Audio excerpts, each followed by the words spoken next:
France is burning. Riots have taken over several French cities, and the library in Marseille was burned as of 2 days ago, and it's very hard to put under control. Today, we're going to discuss historical burnings, especially of libraries, and I have Sudarshan with me to discuss these. Sudarshan, a very warm welcome to the show. Namaste. Namaste, Sagarika, and thank you for having me on your show. Big fan.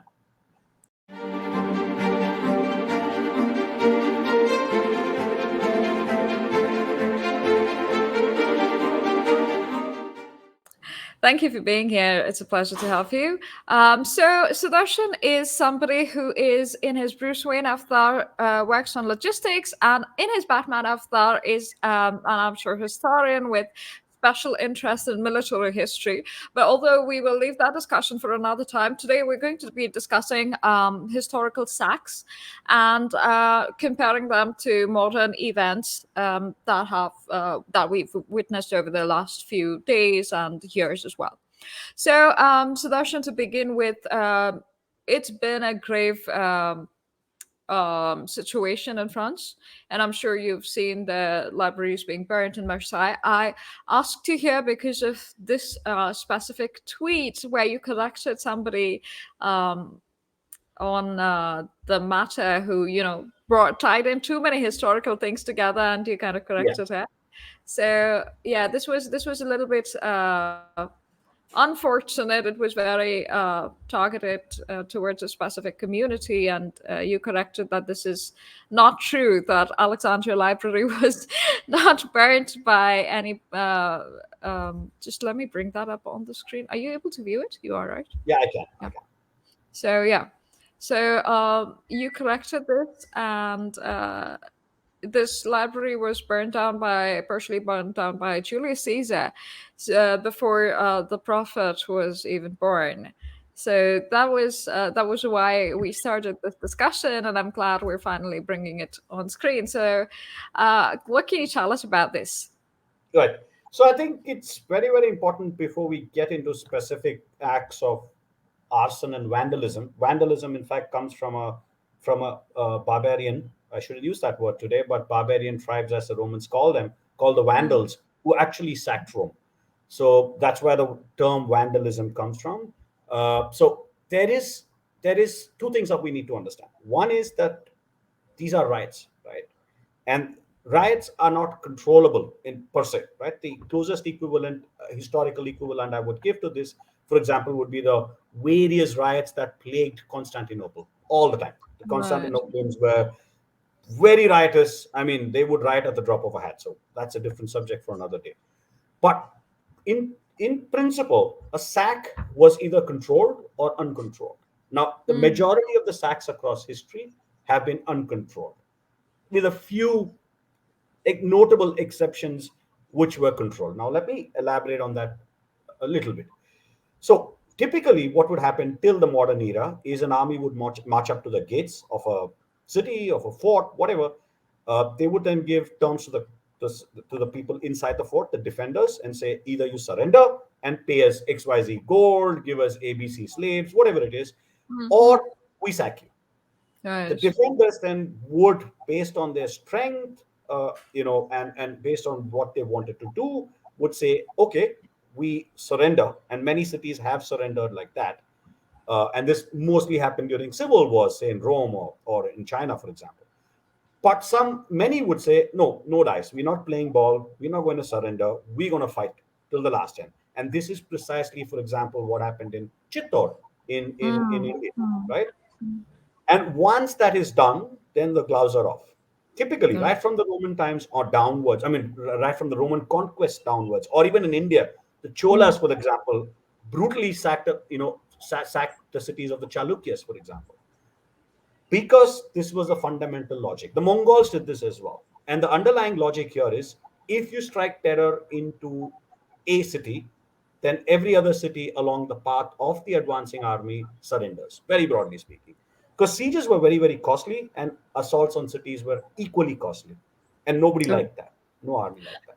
So, considering that the library has been burned, and the tweet that we just referenced, it referenced a couple more historical burnings of libraries in particular, and Nalanda and Alexandria.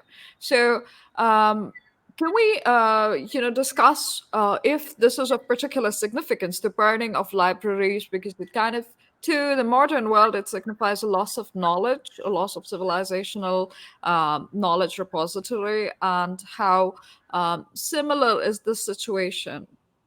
Right. So let's get one thing out of the way. I think that tweet, whoever did that, maybe they Yeah, didn't. yeah. It was. I'm not going to It's read more historically into inaccurate, reading into that, absolutely. because Sure. these two cases are actually not textbook examples of knowledge destruction. Nalanda is, but I will come to that. Alexandria, for example, we do not have too many primary records, but what we do know is that the Roman soldiers were fighting a civil war in Egypt at that point in time. Caesar was with Cleopatra in the palace, and she was facing a civil war. And the Roman soldiers with Caesar, set fire to certain Egyptian ships that were carrying grain. Right. And grain, flammable, wooden ships, flammable, Mm, ancient cities, flammable, and the whole thing right. went up in flames, right? So Got we do not, first of all, know if that really happened, but if it did happen, it was completely unintentional. And Caesar was a man of knowledge, and from what we know of history, so he definitely would have said, hey, go burn that library down. Nalanda, exactly the same. It's the exact opposite. It was done by a barbarian who did not even know what or where he was. He saw undefended people, as per his own, biography. They called them the shaven-headed Brahmins. They didn't know that they were Buddhists. They didn't even know that they got were it. a different Mm, faith yeah. altogether. Killed all of them, punt the place down, and then they gleefully wrote that we didn't even know. And then later they summoned someone alive to sort of explain to them what the place was. So they're fundamentally different issues, right? But let's look at sacks across time. Let's look at, Can we also discuss the Baghdad burning by the yeah, Mongols? we'll come to that. So the Mongols, I'm just going to come to that. So like I said, there is uncontrolled sacks. So once a city is breached, right, Hmm. then, like I said, all the gloves are off. Very few exceptions have existed. Let's get that out of the way. For example, the Fourth Crusade sack of Byzantium or Constantinople, Yeah. or the Vandal sack of Rome, for example. They were all exceptions, because it was Christians sacking a Christian city Sure. in the first case. And even in the case of Rome, the barbarians had become Christian. So they explicitly demarcated no-go zones like churches and etc. etc. Anybody who went in was given sanctuary, and Sanctuary, burning yes. was not and burning was controlled, pillaging Sure. was controlled. These are the exceptions. Very few exceptions exist. Uncontrolled is pretty much you let in The norm. 10,000 Yeah. men into a city, and they set fire to pretty much everything that they can see. They loot, they rape, they pillage. In these cases, controlling the direction of a sack is impossible. So when the Mongols invaded Baghdad, the Mongols, for example, let's talk about knowledge and acquisition of knowledge. Mongols have a terrible reputation, you know, rightfully so. They literally slaughtered their way across a quarter of the earth, and they genocided entire nations and peoples. But it was not ideologically driven.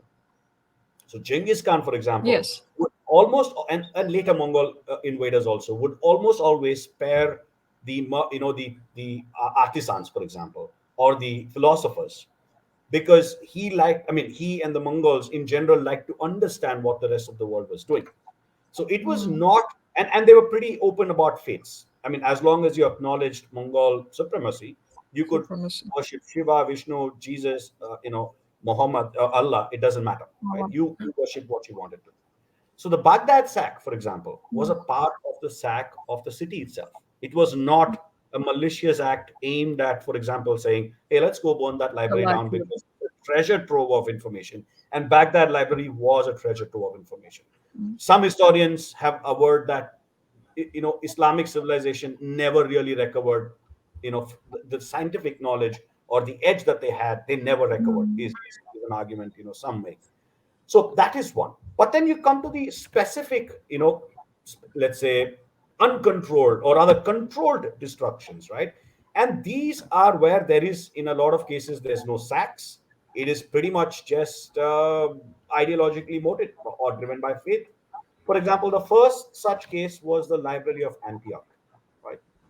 And this is a very interesting case. So Eastern Rome, at that point, as it was called, Roman Empire, they consider Mm. themselves Romans, had one brief moment of an anti-Christian emperor after about 2 centuries or 1.5 centuries of Christian empires, Mm. emperors, and that guy was Julian the Apostate, and he had set up a library, or rather, he used a library in Antioch and stocked books which pertain to the pagan faiths, which is the Right. original Roman faith. Original Roman. His successor, and he died young in a war, but his successor, it was his own city. There was no sack, but burnt that library down. Right? I hope you can see where I'm going. This was a controlled destruction of knowledge because it is akin to iconoclasm, right? I mean, that's how I Mm. call it. Right. This Right. is where XYZ decided, that emperor in particular decided, this entire knowledge system is evil, is Mm. not of use to me. So let's burn that down. And that is a trend, or rather a feature of the Abrahamic faiths to a large extent. Because if you look at controlled destructions of libraries or universities from that point, which is around 300, 400 AD, I don't know, I don't remember the year exactly. From that point on till recently, the Nazi destruction of a library in Poland, Mm. Mm. it has been pretty much ideologically driven, but it is primarily the key Abrahamic faiths that have been driving this. And Mm. we know why, because their faith is monotheistic. To them, it is their knowledge base, it is their faith that is the only faith, which essentially means anything else is unacceptable, which essentially means that they don't see it as a lack of knowledge, rather they see it as, or rather they saw it as rooting out heresy. And that's precisely what's happened in many of these cases. Mm. Got it. So, so there's the fundamental difference between the Mongols doing this and the Cholas doing this versus the writing in. So, how would you classify the writing in Marseille? The I mean, burning of that's the a library specifically. that's more of a political question, but as we don't know the information yet, but Sure. knowing what we've seen, where large or at least small parts of entire cities are ablaze. And Mm. typically, this is how uncontrolled burnings happened in Burning. history. Right. Some guy had the bright idea of chucking in a torch into some paper filled room, and Large it was in flames. institutional. Because Right. I do not, at least I don't personally at this moment see any link between the actual riots and the Right. systematic destruction of a library. Sure. It Sure. was there, it was burnable, so why not burn it? That's Yeah, the way we've I read it. seen riots across France previously as well. We've actually seen the Notre Dame burn down for very different reasons, but we've seen it happen. So it's too early to draw such parallels, and that's also one of the reasons why that tweet was so ill-informed and misplaced. But so, with burning of the libraries and the Mongols and the Cholas also participating in all kinds of pillaging and sacks. So, I do want to get into historical destruction of monuments because one is the repository of knowledge, but we've also seen the Taliban bring down the Bamiyan Buddhas, right? So that's So, that's a clear case of iconoclasm. I mean, that is right. textbook iconoclasm. Oh, now You go they back. have tourists. Now they're trying to take in tourists' money by showing them that this is where the Bamiyan Buddha stood. But then I mean, how? they are trying to reform to sort of attract funding. Yeah. I mean, that's a whole different can of worms. But this is exactly what you'd have seen, for example, in Byzantium, when you had, so Byzantium, for example, just to give you, went through a large period of iconoclasm, as they call it. Mm. So you have two schools of thought back then, and maybe even now, wherein one says any form of idol worship or worship of a or relic, for example, they used to worship relics. Christians used to, or maybe they still do, Sure. They hair of still a do. saint, Yes. or Yes. piece of a textile from some Yeah. other nun Yes, or they do. whatever. shrouds So and this is exactly what they would do. An iconoclastic emperor would come to power, and he would go off chopping, destroying idols and images of Christ or Mother Mary, and so this is iconoclasm. This has nothing to do with the knowledge destruction part that we're speaking about, and iconoclasm is baked into the Abrahamic faiths because they do not accept worship of images as or murtis as we do, for example, or the Buddhists do, as acceptable forms of worship. So to them, it was not a historical monument. It was something that was deadly against their faith, and mm, that's precisely as the faith as they read it, because yeah, you now have temples in Dubai, for example, right? yes. So this is how the Taliban viewed the faith, and this is how they reacted. So this is iconoclasm 101. So we see that libraries could just have been brought down as historical monuments for a different civilization, or just been burnt because of an uncontrolled riot, uncontrolled sacks. So there's nothing really to draw from such events in general. But there have been a lot of libraries that have been burnt across history.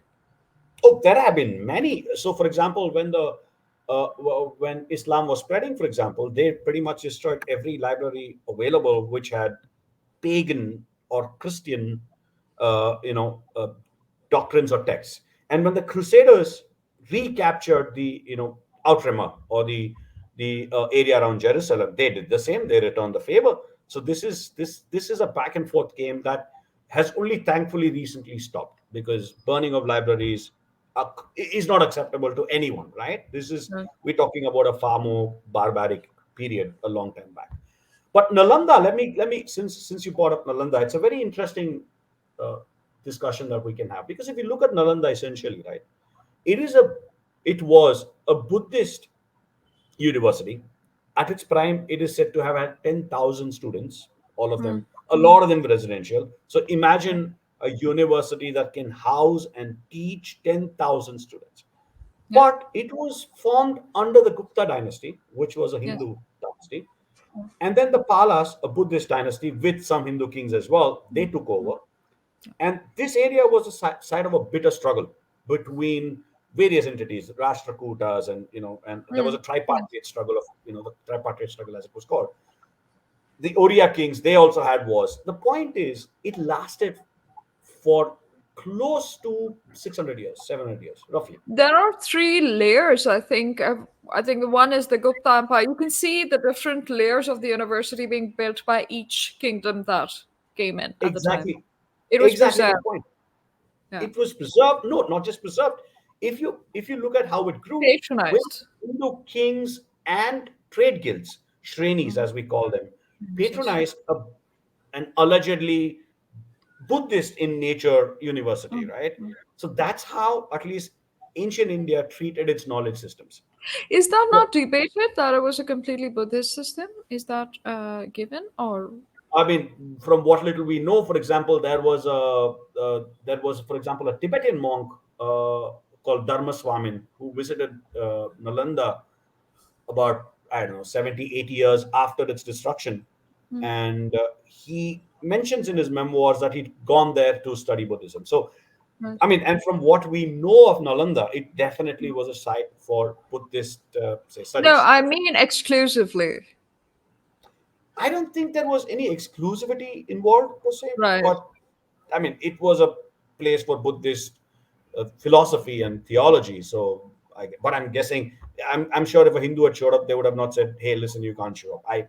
But I'm not aware of that, so I can't really comment. Because But of the existence of the library for so long and the kind of patronage it received from all of the kings, I'm just wondering if it catered to a no, particular no, faith. that you cannot Yeah. take that as a factor in ancient India. For example, there was a vihara in South India, in Nagarcoil, right? The Chudamani Vihara, as it's called. For example, that was built by a Hindu dynasty, sustained by a Hindu dynasty. The Chinese envoys actually donated money for its upkeep. Mm. So you can imagine the global geopolitics, but it doesn't matter. the Hindu kings and the systems still always patronized all faiths equally, and the Hindu trade merchants. And the same, the Buddhists and the Jains would do Yes. the others. Yes. So the Palas, for example, patronized Hindu temples and Hindu That's right. universities. So Yes. there was no discrimination per se. Mhm. So I remember that a Jain lady is, there's an inscription saying that she also donated what she could to one of the Hindu empires and as an artisan, not in terms of monetary support, but yeah, it was pretty combined. As a society, since you mentioned the Chinese in Nalanda, there's an actual movie with a Chinese cast that takes place in Nalanda. It's shown as the place of highest learning, and they speak in Sanskrit and recite mantras. It became a few scenes from that became quite popular on social media here. I haven't been able to locate the movie, but if I find those scenes, I will definitely put them on here. It was quite interesting to see the kind of respect that. Sorry. Very interesting. I did not know about this movie. Yes, So it's modern. It's not very old.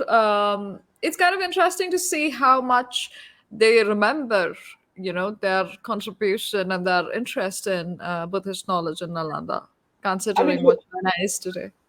10,000 resident students, and I'm guessing there was a fair bit. And remember one thing: for the ancient medieval Chinese, India was was the Holy Land, right? Like Yeah, how people Christians go to right. Jerusalem.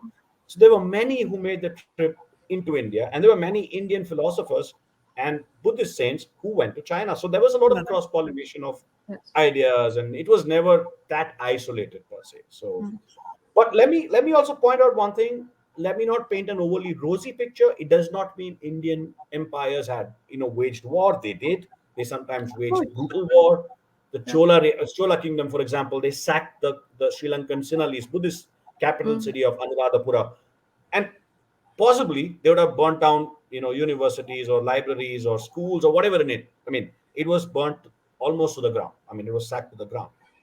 So it does not mean that Indian civilizations weren't capable of brutality. They were, uh, mm, but systematic brutality, or I would say systematic targeting of knowledge systems, was something that I, in my limited reading, have not come across so far. Wherein a Hindu king says, "Let me go hit that Buddhist university or a Buddhist monastery." I have mm. not seen that. Got it. I mean, we've seen kings of all faiths actually being brutal, right? The Mauryan Empire had Ajivika kings, Buddhist kings, and unlike the popular premise that Ashoka turned Buddhist after the war in Kalinga, Ashoka was already Buddhist 4 years before the war. So he was quite a brutal king, but there is no reference to him targeting knowledge systems either. Um, Exactly. I know, but again, it's a slightly different topic, but let's not go down the Ashoka path, because a lot of what we know about Ashoka comes from Buddhist scripts that were written in Sri Lanka almost 400, 500 years after the fact. I mean, I'm sure in today's modern world, we don't know what happened 400, 500 years ago. So a lot of that's mythological elements there, possibly. mm. It's possible that he converted to Buddhism way before the Kalinga War. And again, This is there are from his edicts. I think this is from the edict in Pakistan or something. One of the pillars that was His scattered. edicts are very, very limited. For example, the Buddhist Yes. tales tell us of a very funny, now funny, but in reality it would have been terrifying. But apparently, he built a house of horrors with all. So he was apparently, before his conversion to Buddhism, he was apparently, as a Hindu, so sadistic that he built a house of horrors where you had traps, and anybody who walked in would never walk out alive. And he allegedly even got the architects of that house killed. I mean, these are kind of fanciful stories that are always Mm, find in history, where someone was extremely evil and became very good or whatever. So I would take all those with a large dose of salt. mm, got it. So, can we discuss a few more instances of uncontrolled sex, and if they have any bearing on modern times? Sure, why not? So again, uncontrolled sacks are pretty much the norm. In fact, I would look at the controlled sacks. For example, during the Fourth Crusade, like I mentioned, Constantinople was relatively safe. but the library was burnt down Mm. because the though they were Christian, Right. the invaders were Catholic Christians, and they Mm. found and they detested Orthodox Christianity as again heresy. So Mm. the Library of Constantinople and God knows what treasures of knowledge we lost, and that's what's sad, right? I mean, in a fancy world, just thinking out of the box. If all these libraries had existed, God knows we might be, having colonies in mass because the amount of knowledge that India, Rome, Greece all lost is is unmeasurable, right? For example, the Eastern Romans or the Byzantines had something called Greek fire. We are able to guess what it is, but we still don't know what it is. And I'm guessing that the libraries had that recipe in it, right? So, similarly, we just do not know what India lost, for example, when Nalanda was burnt on us in astronomy. Because remember, these were not just schools of religion, they Right. studied astronomy, they studied sciences, they studied medicine. So, Alchemy, humanity lost. metallurgy, essentially.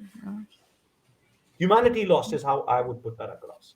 But thankfully, these are pretty much very, very rare. I think Marseille Mm. is one of those rarer instances of later burning, because the last major burning was of a Polish library by the Nazis. And again, I mean, we all know the Germans found pretty much anything the Poles did or wrote or even their existence as Untermensch. So but it's thankfully come down, and I don't think we will see that because I think humanity has sort of evolved uh, to a certain extent about something like that. Mm, I'm not sure. I mean, considering that uncontrolled rioting at least can go out of hand, because we've seen that in Europe, but especially, I mean, you see that on every side. In Sweden, you burn the Quran and you can get rioting. And that is also a burning, right? And in France, you have different reasons for writing, but it's pretty common. I think this happens even after sports matches. We had Moroccan fans writing on the streets, and the riots do tend to have a lot of blazes. Um, Completely uncontrolled. So I'm not sure that we've moved past it completely, but in certain countries, I'm sure it's come down. I mean, one could not imagine this in Saudi Arabia, for example. 100%. I That is mean, exemplary punishment to deal with violence. exactly. But let me put it this way: the systematic destruction of knowledge is, at least in my opinion, at an end. Sure. The last series of destruction of such knowledge happened during World War II, and the usual culprits were at stake. Germans destroyed a lot of libraries in Poland and occupied Russia. The Japanese did that in China as well, Mm. but that was more ideologically driven and Yes. racially driven. The Americans destroyed, I'm guessing, a lot of knowledge in their uncontrolled bombings of Germany and Japan. But since then, I think the only major systematic destruction of library was in Cambodia.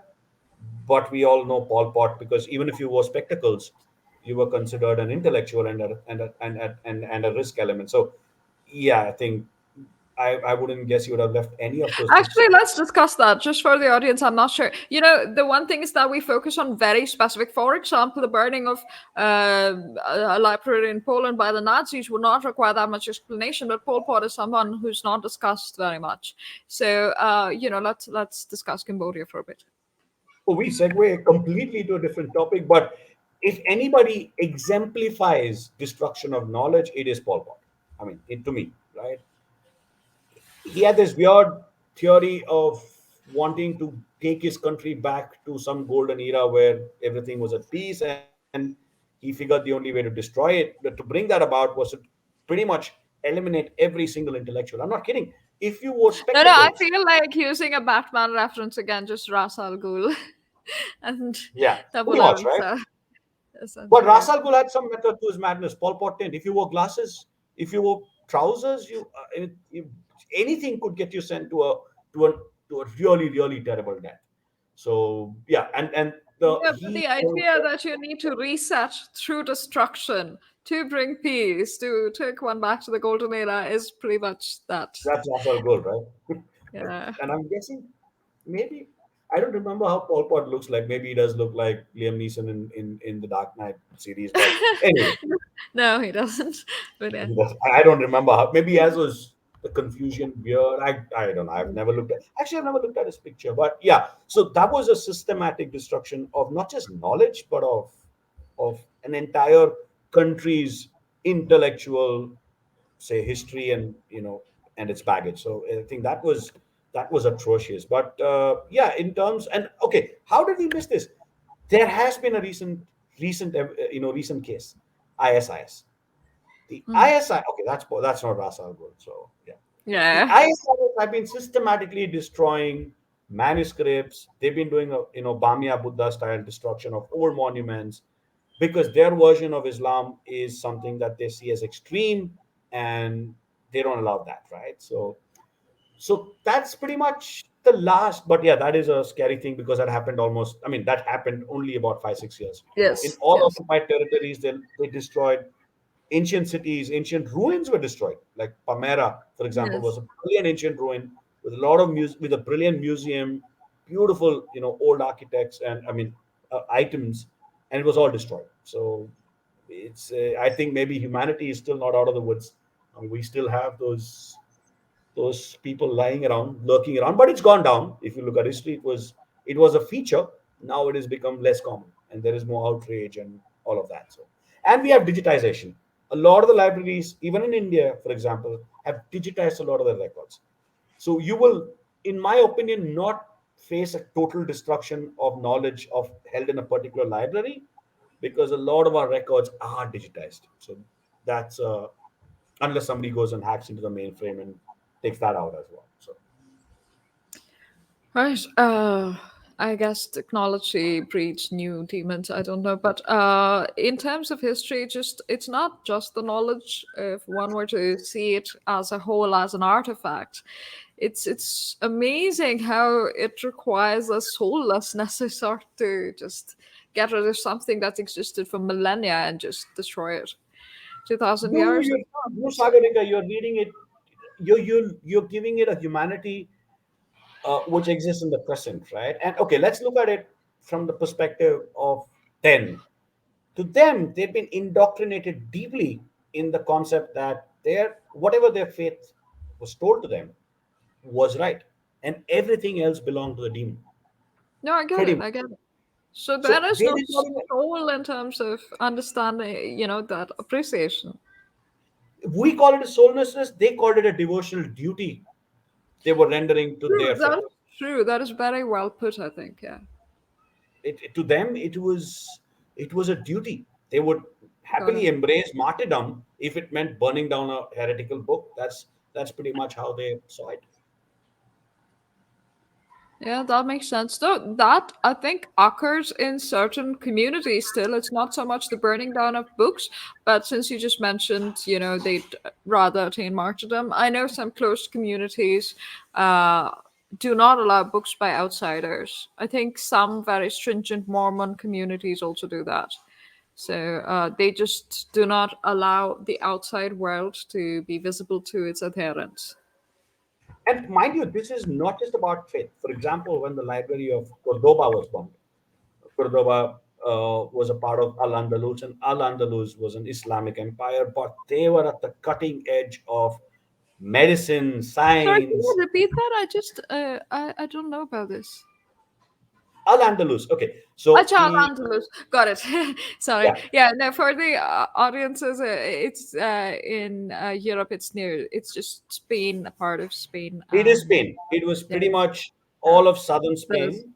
And for right. centuries, they were at the cutting edge of sciences. They were at the cutting edge of astronomy, of medicine. And they built up a huge repository of knowledge. And of course, a very interesting thing is they originally started reading a lot of the Roman, Greek, Chinese, and Indian books, sciences. And then they started transmitting them to Europe. And that's how Europe got a lot of the ancient wisdom of the Chinese and the Indians. But you had a lot of cutting edge, researchers, for lack of a better word, medicine, you name, everything, right? And that library was burnt down by fellow Muslims because they felt that it preached heresy. So Oh.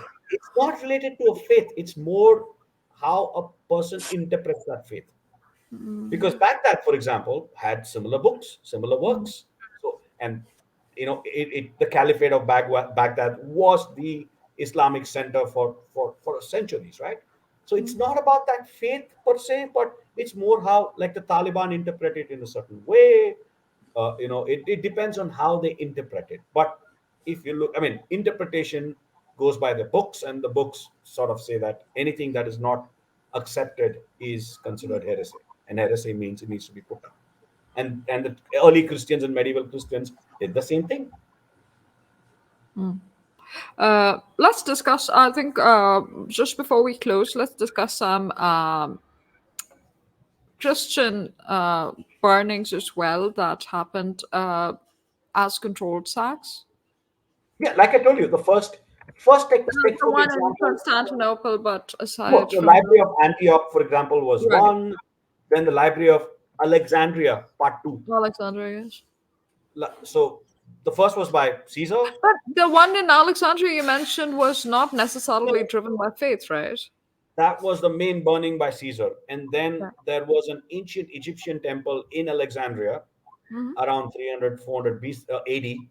And it got converted into a church, and then the library was burned down because of pagan books. So you have, like I said, and then when the Crusaders invaded, the Outremmer, as we call it, they burnt down libraries, just as, say, freely or whatever. So, for example, or the pagan crusades, right? If you look at northern crusades, it's the pagan lands also had universities and libraries, and destruction of their knowledge base was a fundamental aspect to rebuilding Christianity as the only choice. So they would go after the druids, they would go after, the knowledge systems, they would go after all of this to ensure that it was not transmitted anymore, and Christianity was Mm. then infused into their system. And that's how a lot of northern Europe eventually became Christian. It was by force. And by force, I mean systematic destruction of the knowledge systems, along with ruthless sacking, pillaging, and coupled with trade and other benefits. So the carrot and stick approach. So Got it. that's pretty much how it sort of spread. Mm. Well, quite a grim subject, and thank you for concluding that it's very less now, so that we can have a more positive approach to the present, at least, if not history. But thank you so much for joining this talk, and it's been very fascinating to learn the different burnings that have happened so far. I think for the audiences, if you like these conversations, if you did not know about controlled and uncontrolled sacks and have learned something new, do like and comment and consider subscribing. It's free. So thanks for joining us. I'll see you next week. Thank you.